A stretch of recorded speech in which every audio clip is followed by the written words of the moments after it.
안녕하세요. 이곳에 처음 사연을 써보는 평범한 30대 여성입니다.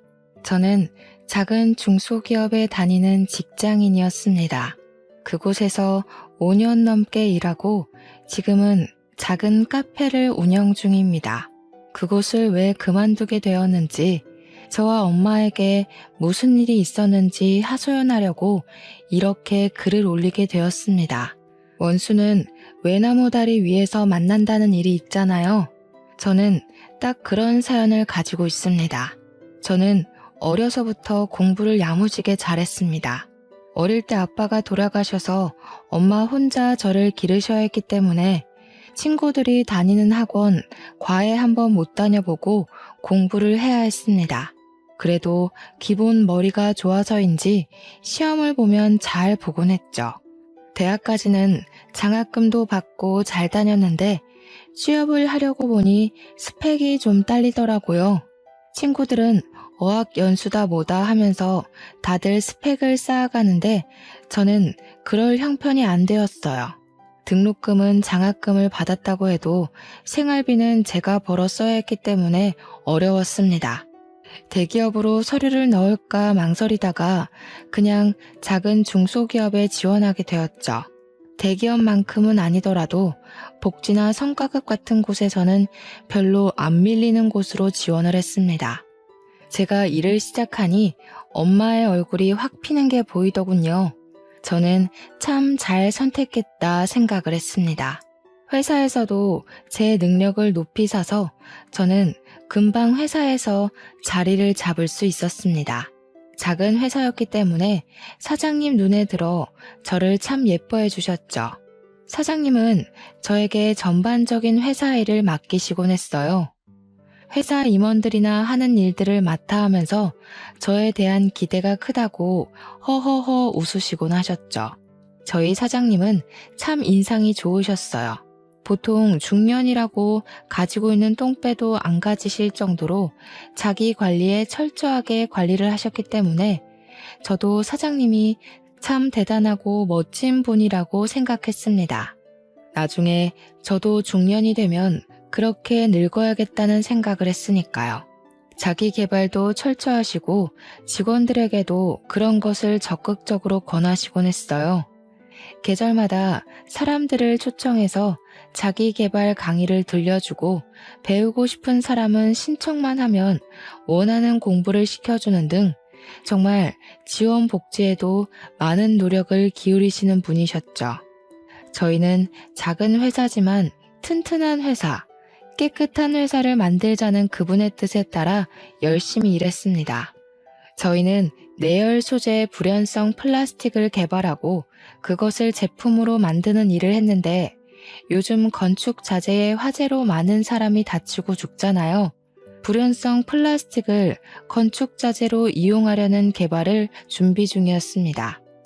당시에는 국내에는 그런 기술이 많이 부족했기 때문에 대부분 일본에서 수입하고 있었거든요. 미래 시장 가치도 높고 실용만 된다면은 정말 편리하고 가벼우면서 사람들을 안전하게 하는 제품이 될 거라고 많은 기대를 했죠. 그래서 많은 직원은 목표의식과 뚜렷한 의지를 갖추고 회사를 위해 일을 했답니다. 저도 그중 한 명이었고요. 그렇게 열심히 일하는 도중에 사장님께서 자기 아들을 소개해 주겠다고 하시는 겁니다. 당시 저는 아직 집안도 안정되지 못했고 사장님 아들이라니 부담이 되기도 했어요. 아직 만나보지는 못했지만 저와는 일단 결이 다른 사람이라고 생각했거든요. 그런데 우연히 아버지 회사를 찾은 사장 아들이 저를 보고 들이대기 시작했어요. 어머님 심부름으로 물건을 전해주러 왔는데 사장님께서 자리를 비우시면서 저에게 받아놓으라고 했거든요.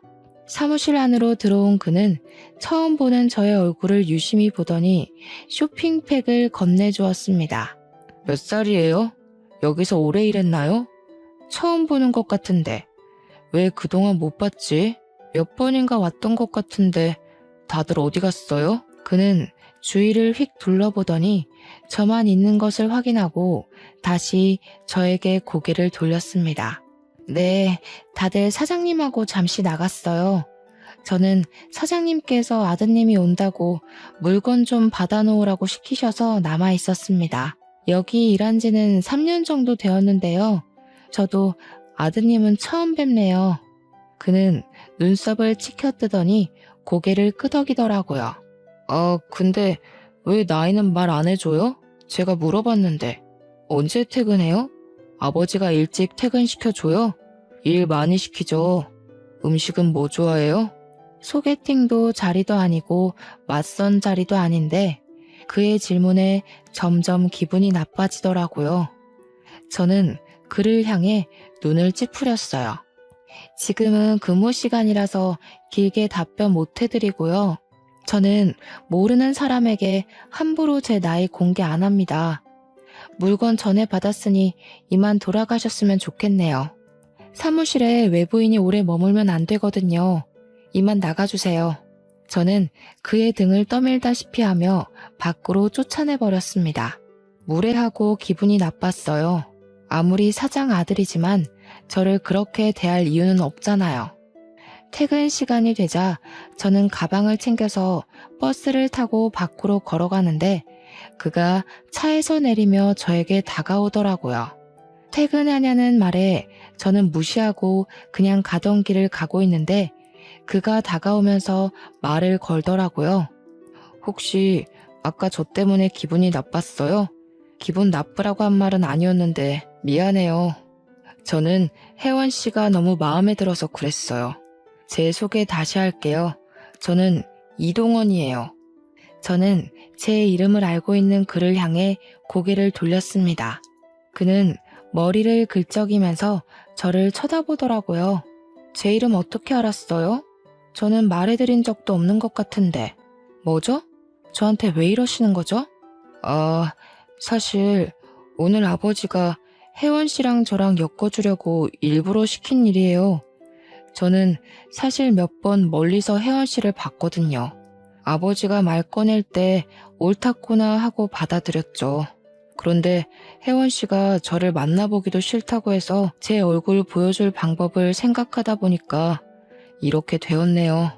저는 정말 당신이 마음에 들어요. 저랑 결혼하면 이제 생활비 걱정 없이 살 수 있고 하고 싶은 공부도 더 하실 수도 있고 또 저는 그의 말을 듣다가 그냥 휙 돌아서 가버렸습니다. 처음 보는 자리에 돈 자랑이나 하는 남자를 어떻게 믿고 만나겠어요? 그가 사장님 아들이라서 돈이 아주 많은 건 알겠지만 그런 마인드를 가진 사람이랑은 연애도 말도 섞기 싫었습니다. 그는 저를 따라오면서 다시 말을 걸기 시작했어요. 왜 대답 없이 그냥 가세요? 제 말에 대답해 주세요. 우리 만나요. 저는 당신 마음에 들어요. 저 정말 괜찮은데? 이래 보여도 공부도 잘해서 유학도 다녀왔고 취미도... 저는 그를 노려보았어요. 사람 많이 안 사귀어봤죠. 특히 여자 많이 안 만나봤죠? 만나도 그런 부류랑만 만나보셨으려나? 돈 좋아하고 물건 좋아하고 오빠 좋아? 그런 쪽? 그럼 그런 여자들을 만나세요. 저는 그쪽 타입 싫어해요. 그 돈이 당신 돈인가요? 당신 능력으로 벌어서 그렇게 좋은 차, 좋은 옷, 좋은 학교 다녔어요? 시집 오면 뭘 어째요? 제가 이미 당신이랑 사귀고 결혼한다는 전제로 말하는데 그 말에 저의 의견은 하나도 없던데요. 그는 입을 움찔거리더니 두 눈을 빠르게 굴리더라고요. 맞아요. 저 여자 많이 안 사귀어봤고요. 저도 그런 쪽 여자도 싫어해요. 정말 혜원 씨가 마음에 들어서 가벼운 마음으로 하는 이야기가 아니란 걸 말하려고 결혼 이야기 꺼낸 거고요. 똑똑하다는 거 알아서 더 공부하고 싶을 것 같아서 그렇게 말한 겁니다. 사실 저도 내세울 게 없는 사람이라 제가 저를 소개하는 게 서툴러요. 사실대로 말하니까 이제야 좀 대화가 통하는 것 같네요. 솔직하니까 얼마나 좋아요? 저도 당신 하는 말 덜 부담스럽고요. 다음에는 사람들 만날 때 그렇게 막 이어붙이지 말아요. 불쾌해요. 죄송해요. 저는 혜원 씨랑 그냥 차 한잔 마시면서 서로 이야기하면 좋을 것 같다고 생각했어요. 가벼운 자리도 거부하고 이렇게 힝하니 가버리시니까 제가 마음이 너무 급했어요. 용서해 주실 거죠? 그렇게 말하며 씩 웃는데 정말 이 남자 보통은 아니다 싶더라고요. 그렇게 말하면서도 여유 있는 게 어릴 때부터 다 가져서 그런 것인지 아니면 태생이 이렇게 낙천적인지 아등바등 살아온 저랑은 다른 무언가가 그에게는 느껴졌어요. 자신만만하고 모든 것을 자신 뜻대로 이루겠다는 기백도 느껴지는 게 그에게 호감이 가기 시작했어요. 저는 그를 보면서 고개를 빳빳이 들었어요. 왠지 그를 보면서 기죽기 싫었나 봐요. 하나, 회사로 찾아오지 말 것. 둘, 만남은 주말에만. 셋, 딱 3번만 밥 먹어보고 당신을 만날지 안 만날지 판단해 보겠습니다. 그의 입이 좌우로 벌어지는 게 보였어요. 가지런한 일을 드러내며 그가 핸드폰을 흔들더라고요. 자기는 이미 번호가 있으니 먼저 연락을 하겠다는 겁니다. 참 미워할 수 없는 사람 같았어요. 이렇게 적극적인 사람을 만나기도 어렵겠다 생각하고 있었죠. 그는 정말 주말에 저를 데리러 집 앞으로 왔더군요. 좋기 40년은 더 된 아파트에 수입 흰색 세단에 선글라스를 쓰고 손을 흔드는 그를 보고 참 이 사람은 사람에 대한 편견이 없다는 걸 알게 되었어요. 그는 아버지 회사가 아닌 다른 금융 쪽 회사에 다니고 있었어요. 미국 대학에서도 금융 쪽을 전공해서 아버지 회사 쪽으로는 관심을 안 두고 있다고 하더군요. 그는 정말 차분하면서도 스위트하고 자신 있는 태로 저를 대했어요. 언제나 깊게 고민하지 않는 태도로 무엇이든 했지만 그 결정에 확신이 있다는 느낌을 받았습니다. 여유 있고 위트 있는 그의 모습은 확실히 저에게는 없는 것을 가지고 있다는 것을 알게 해주더군요. 저에게 없는 그런 매력에 그에게 끌렸을까요? 저는 3번만 밥 먹고 정한다고 했지만 주말마다 꼬박꼬박 찾아오는 그를 계속 만나고 있었습니다. 그렇게 1년 정도 그를 만나고 있을 때 사장님은 정말 저를 며느리감으로 생각하셨는지 회사에서도 부르는 호칭이 누구누구 씨에서 혜원아 또는 아가라고 바꿔 부르시기 시작했어요. 회사 사람들도 제가 사장 아들을 만나고 있다는 것을 모르는 사람이 없을 정도였으니 그런가 보다 하려고 해도 저는 왠지 그 사람과의 미래가 머릿속에서 그려지지 않았습니다. 자란 환경이 달라서 그런 것인지 아니면 제가 너무 현실적인 사람이라서 그런 것인지 알 수가 없었어요. 그도 그게 느꼈는지 저에게 더욱 잘하려고 하는 게 느껴졌죠. 먹는 것도 둘이 데이트하는 장소도 꼭 저의 의견을 물어보고 정했습니다. 저에게 최선을 다했지만 결혼 이야기만 나오면 저는 그 상황을 회피했습니다. 우리 벌써 1년이나 만났는데 결혼은 언제 할 거야? 나 당신이랑 한 집에서 살고 싶은데 당신 닮은 딸 하나, 나 닮은 아들 하나 어때? 우리 이제 그만 결혼할까? 그의 말에 저는 말을 하지 못했습니다. 확신이 서지 않는 결혼을 선뜻 받아들일 용기란 없었거든요. 결혼은 조금 더 있다가 생각하자. 우리 겨우 1년 만났어. 그것도 주말에만. 그렇게 생각하면 별로 얼굴 본 것 같지도 않고 또 아직 엄마 혼자 계시는 것도 걱정도 되고 난 아직 하고 싶은 것도 많은데 결혼하면 못하게 되니까. 그의 얼굴을 보자 실망한 표정을 감추지 못하고 입술을 깨물더라고요. 그 순간은 미안했지만 그래도 저는 제 의견을 확실히 표현해야 한다고 생각했어요. 날 사랑하긴 하는 거지? 그냥 심심해서 만난다거나 그러는 건 아니지? 나는 정말 당신에게 진지해. 내 인생을 걸 정도로 당신을 사랑한다고. 결혼은 뭐 더 있다가 해도 되지만 가끔 당신이 나를 사랑하는지는 의심이 들 때도 있어. 우리 정말 사랑하는 거 맞지, 혜원아? 그럼 내가 사랑하지도 않는 사람을 1년씩이나 만나고 있다고 생각하는 거야? 내가 그런 가벼운 사람으로 보여? 단지 아직 결혼에 대해 확신이 안 설 뿐이야. 나에게 조금 더 시간을 줄 수 없을까? 그는 고개를 끄덕였습니다. 사랑한다니 그도 기다릴 수밖에 없었을 겁니다. 그에게는 정말 미안했지만 그렇게 얼렁뚱땅 결혼이라는 중대사를 결정하기는 싫었습니다. 하지만 그보다 저희 엄마가 결혼에 더 성화였습니다. 그의 싹싹하고 예의도 바르고 자신감 넘치는 모습에 엄마는 무척이나 마음에 들어 하셨거든요. 그는 엄마를 잘 챙기면서도 엄마도 그를 아들처럼 여기고 예뻐했습니다. 너 정말 동원이한테 그러면 안 돼. 너한테 얼마나 잘하니? 그런데도 그렇게 애를 태우니? 어디서 그런 남자를 만날 수 있긴 한데. 인물 좋아, 학벌 좋아, 거기도 집도 좋아. 그것만도 감사한데 성격은 얼마나 좋으냐? 요즘 남자애들 수십 트럭을 데려다 놔도 동원이같이 좋은 애는 못 봤다. 그만 애 태우고 결혼해. 결혼이 그렇게 쉬워? 인생을 거는 모험이야. 잘못하다가 엎어져서 판 깨지면 흠집 나는 건 나라고.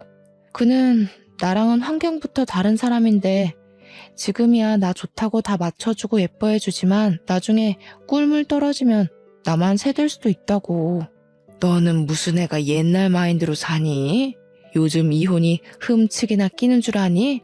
살다가 안 맞으면 이혼도 하는 것도 좋은 선택이라고 생각한다. 계속 안 맞는 거 붙들며 맞춰가면서 사는 것보다야 애간장 덜 녹지. 그리고 살다 보면 다 그놈이 그놈이야. 꿀이야 너만 떨어지냐? 동원이도 떨어지지. 서로 안 좋은 부분을 감싸주는 게 부부라는 거다. 잔말 말고 결혼하죠 갈 때 가. 괜히 폼 잡고 각 잡고 그러고 있는다고 답 안 나온다. 그렇죠. 엄마 말은 언제나 옳았어요. 저보단 몇십 년을 더 산 엄마의 눈에 완벽한 사람이 그러면 저도 한 수 물러서야 한다고 생각했습니다. 제가 보기에도 그는 놓치기 아까운 사람인 것에 분명하기도 했고 자란 환경이 달라서 그런 것은 제가 노력을 하면 된다고 생각했습니다.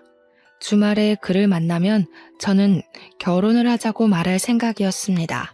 그는 커피를 마시다가 결혼을 하자는 말을 듣고서는 커피잔을 테이블 위에 엎질렀습니다. 제가 가방에서 휴지를 뽑아서 지금 뭐 하는 거야? 커피 흘린 거 안 보여? 안 차가워? 동원 씨, 바지가 다 젖었어. 갑자기 그가 저를 끌어안는 겁니다. 우리 정말 결혼하는 거야? 진짜로 결혼하는 거야? 꿈 아니지? 현실이지? 잠시만, 내 핸드폰 어디 있지?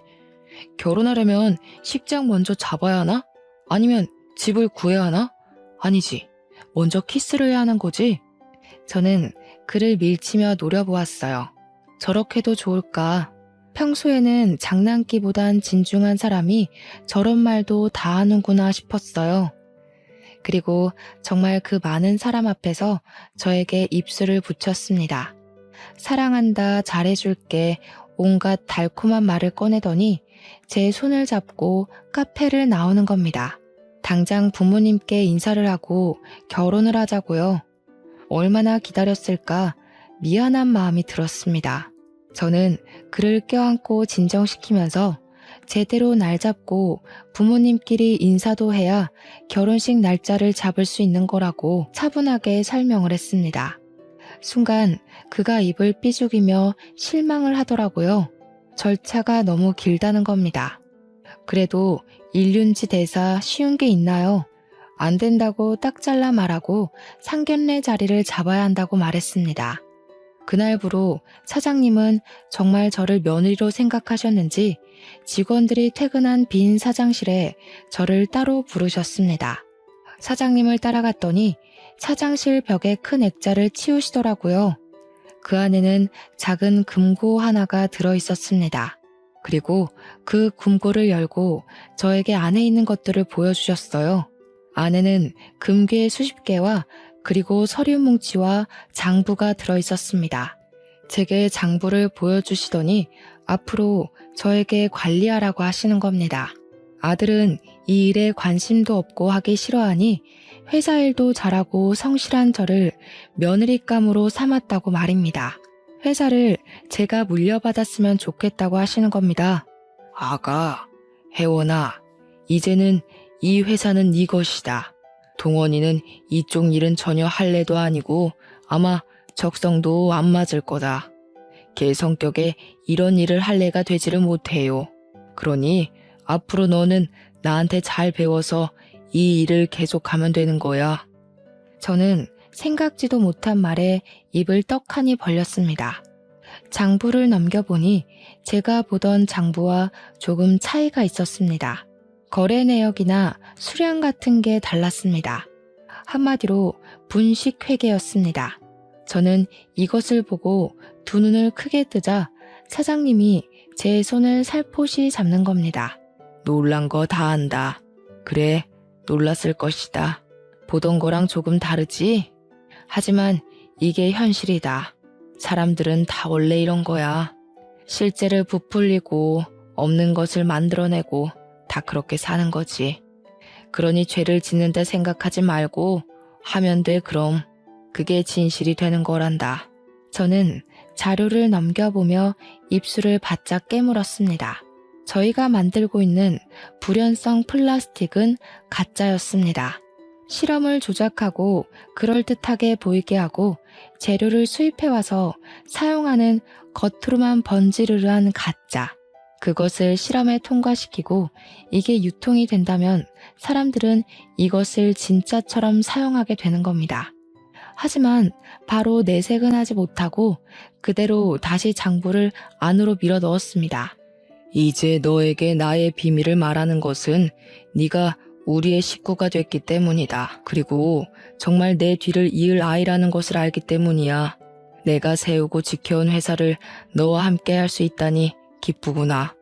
저는 아무 말 못하고 고개만 끄덕이다가 사장실을 빠져나왔습니다. 그동안 사람들을 이롭게 하는 일을 한다고 생각했는데 저는 많은 사람을 속이는 회사에서 일하고 있었던 거죠. 참을 수 없는 회의감이 밀려 들어오면서 저것을 세상에 말을 해야 하는지 아니면 사랑하는 사람을 지켜야 하는지 갈피를 못 잡게 되었습니다. 사람들을 생각하면 공개하는 게 맞았겠지만 그 사람들을 생각하면 덮는 게 맞았으니까요. 그래도 그는 저와 인생을 걸겠다고 맹세했고 저 또한 그를 내 사람으로 받아들였으니 그에게는 말을 해야겠다고 생각했습니다. 역시 그랬구나. 조금은 이상하다 싶었어. 아버지가 하는 일에 살짝 의심이 전부터 들기는 했거든.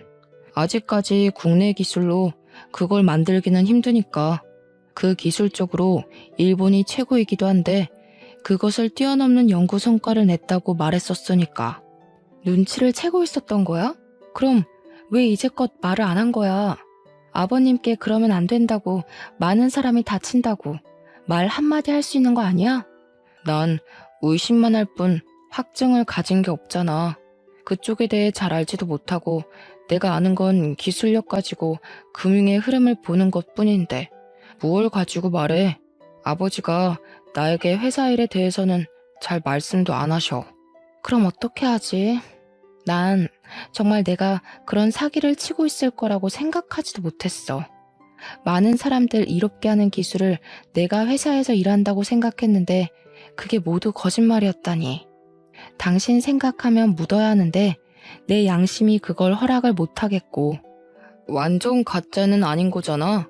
어느 정도 진척은 있었고 내연성 기술 미달이긴 하지만 기존보다는 확실히 많이 개선됐으니까. 하지만 일본보다 기술이 떨어질 뿐이니까.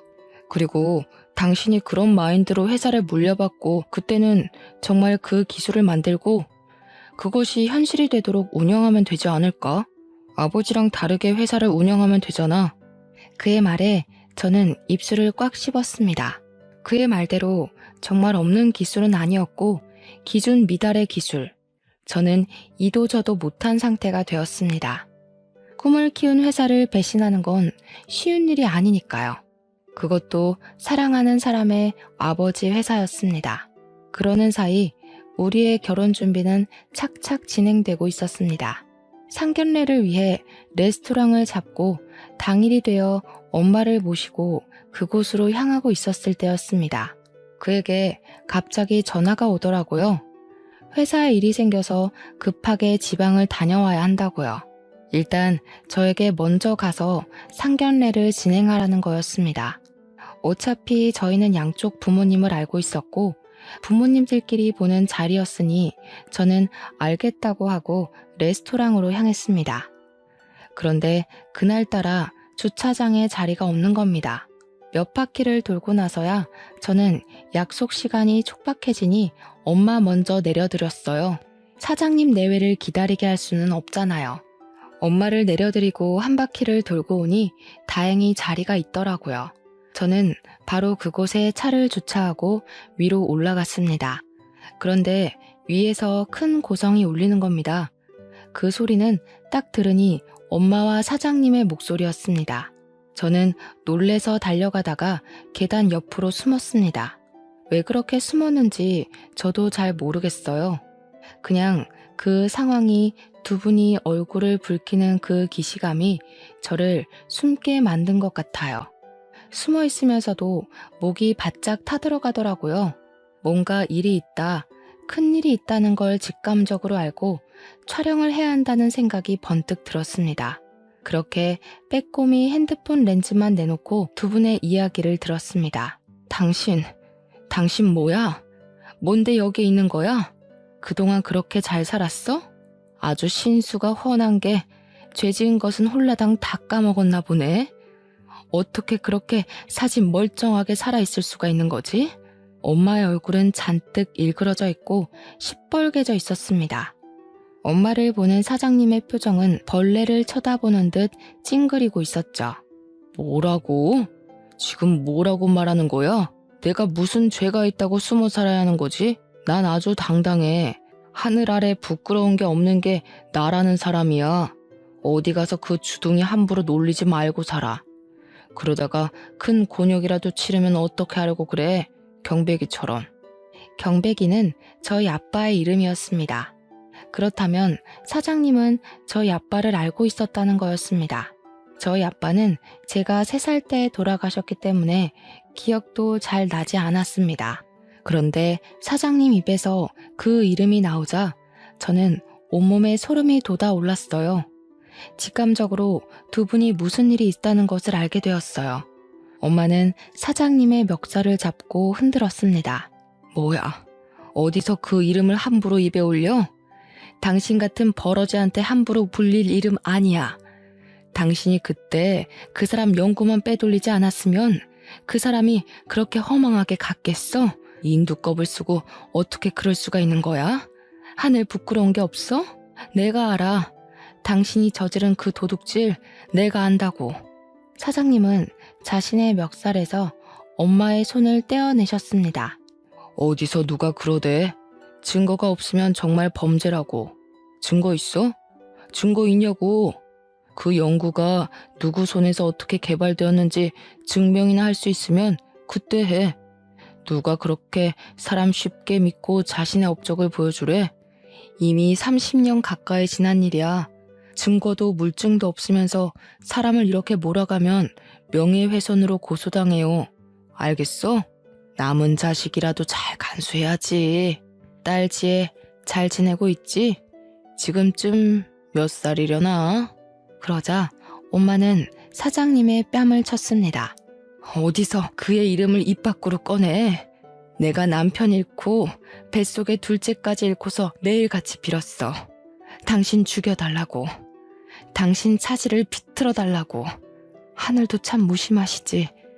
착한 사람은 걷어가고 이렇게 버러지만도 못한 것은 잘 돌아다니는 게.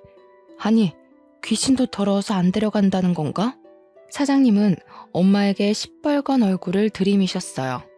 재수씨, 그냥 이대로 살다가 늙어 죽어. 왜 그렇게 전전긍긍하고 살아? 지나간 일 다 잊어버리면 그만이잖아. 왜 그 새끼를 못 잊어서 이렇게 살아?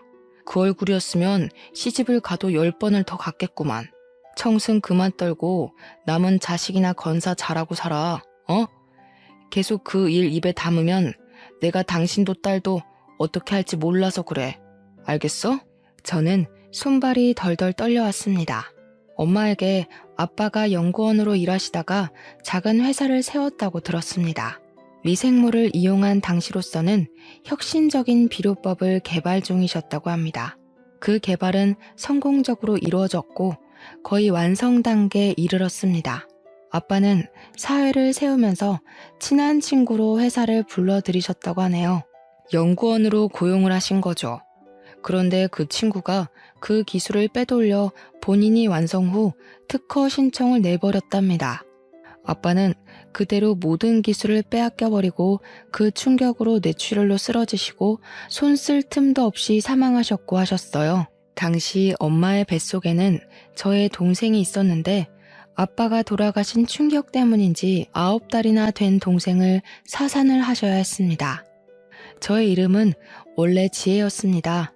할머니께서 아버지가 돌아가시고 동생마저 잃어버리자 저에 대한 액막이라고 하시면서 회원으로 개명을 시켜주셨죠.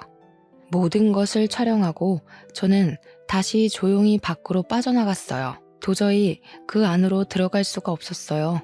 아빠가 죽인 사람이 제가 사랑하는 사람의 아버지라는 사실을 어떻게 이해해야 하는 걸까요? 차로 돌아와 차를 살짝 벽에 받았습니다. 그리고 엄마에게 전화를 걸었습니다. 손이 벌벌 떨렸지만 꾹 참고 말을 이어놨어요. 정말 힘든 일이었죠. 엄마 어쩌지? 나 아직도 운전이 너무 미숙한가 봐.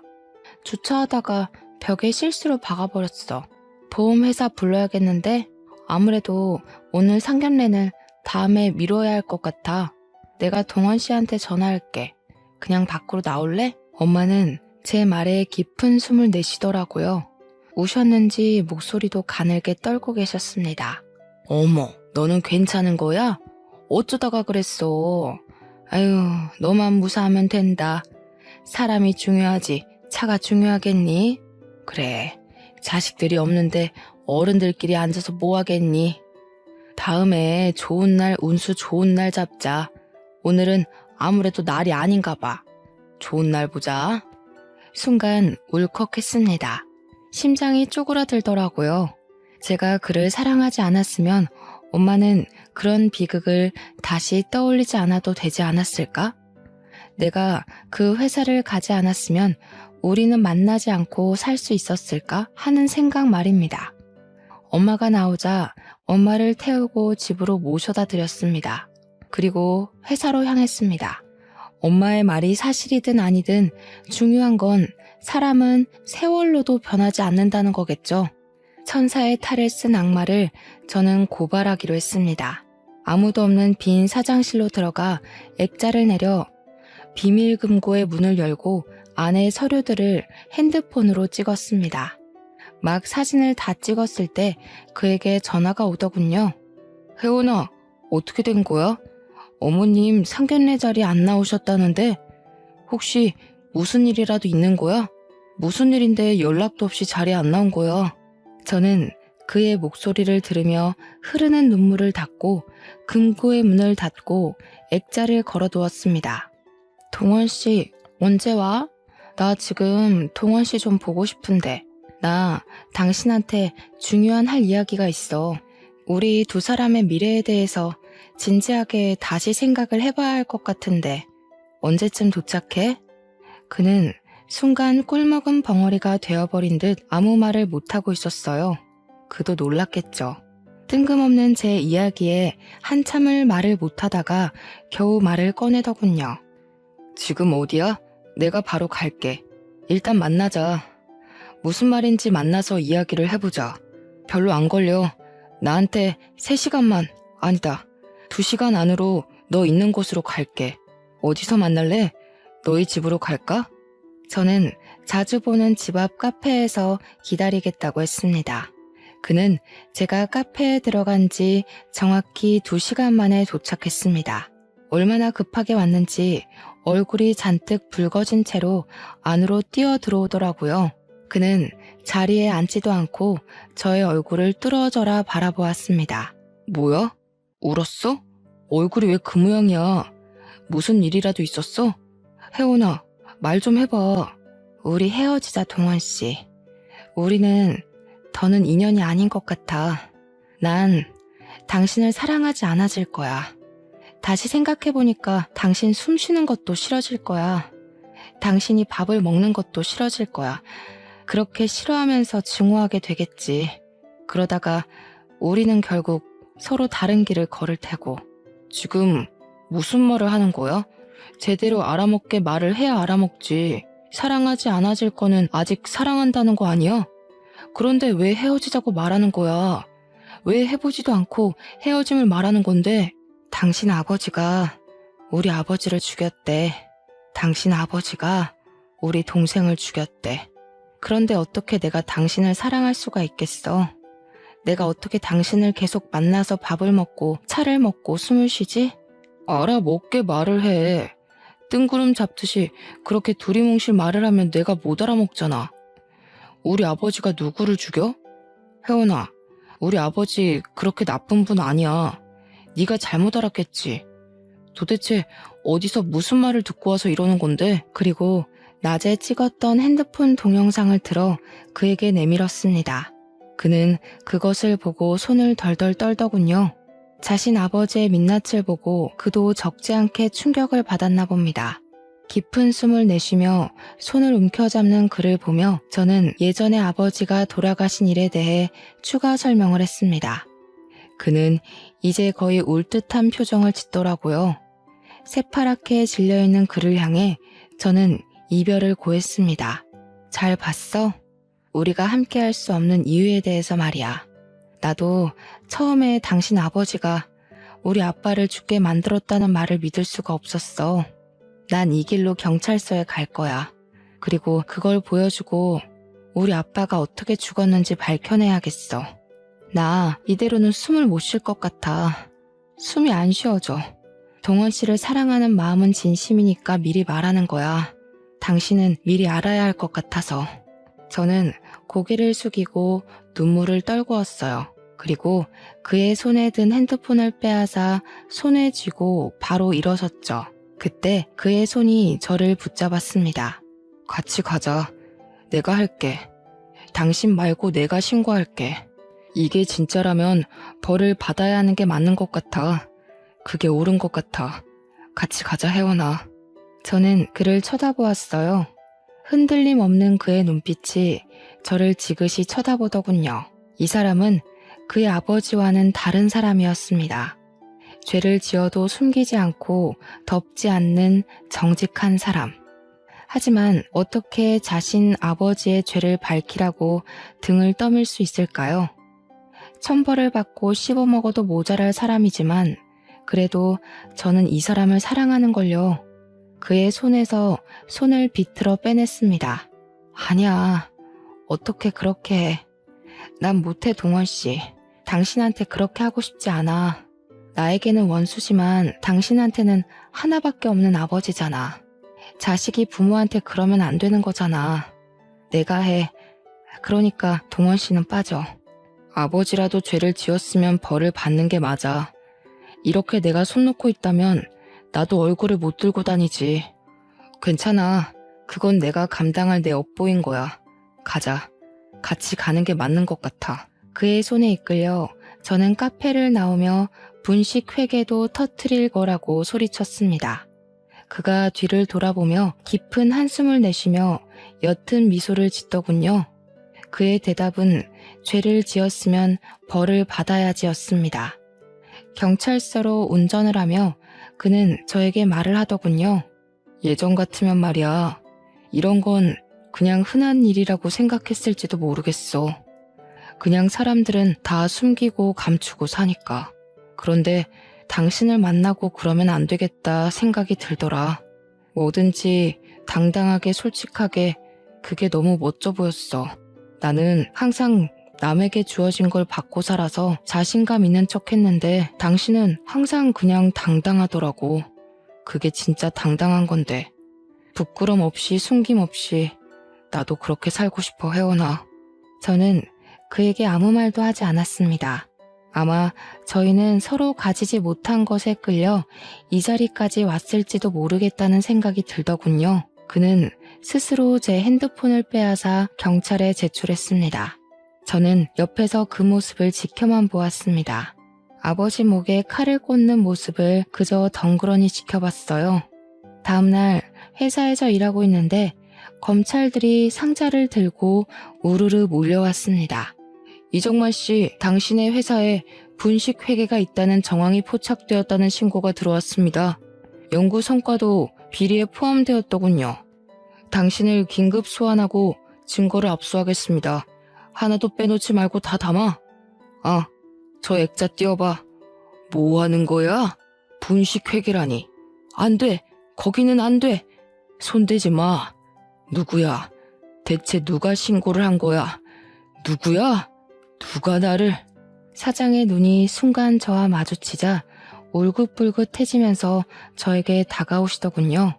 저의 어깨를 잡고 흔드는 게 아니겠어요? 설마 아가, 혜원이 너는 아니지? 너는 내 식구잖아. 이 회사를 내가 너에게 준다고 했는데 네가 이 회사를 망치는 건 하지 않았을 거 아니야. 그렇지? 말린 말 안 해? 말하라고. 제가 그랬어요, 아버지.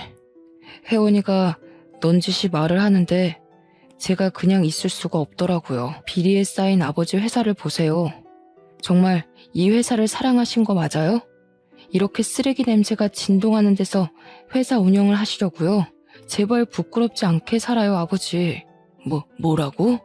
동원이 네가 나를 신고했다는 말이냐? 말도 안 돼. 어떻게 자식이 아버지한테 이런 짓을 할 수 있는 거냐? 그게 자식이 할 짓이야? 쓰레기 냄새가 진동해. 그렇게 안 하는 사람 있으면 나와봐라. 그래, 다 그렇게 사는 거야. 이 세상에 깨끗한 놈 있으면 나와보라고 하라고. 저희 아버지요. 유자, 경자, 백자. 저희 아버지는 참 깨끗하게 살아오셨죠. 친구한테 배신당하기 전까지는요. 제가 할 수 있는 복수는 이게 한계라는 게 참 아쉬워요. 당신 손에 두 사람이 목숨을 잃었는데 그 죗값으로 감옥이라니. 너무 불공평하네요. 사장님의 두 눈이 동그래지더라고요. 저를 보며 손가락을 들어 올려 삿대질을 하시더군요. 경백이 딸은 지혜인데 이제 보니 닮았구나. 경백이랑 눈매며 그 대쪽 같은 성격이며 내가 그 녀석을 못 알아볼 리가 없는데. 사장님은 넋이 나간 상태로 목덜미를 붙잡더니 주저앉았습니다. 그리고 검찰들에게 양손이 붙잡힌 채로 밖으로 나갔습니다. 저는 서러움이 한꺼번에 몰려와 주저앉아 울음을 터뜨렸습니다. 그가 저의 어깨를 두들기며 다독이더군요.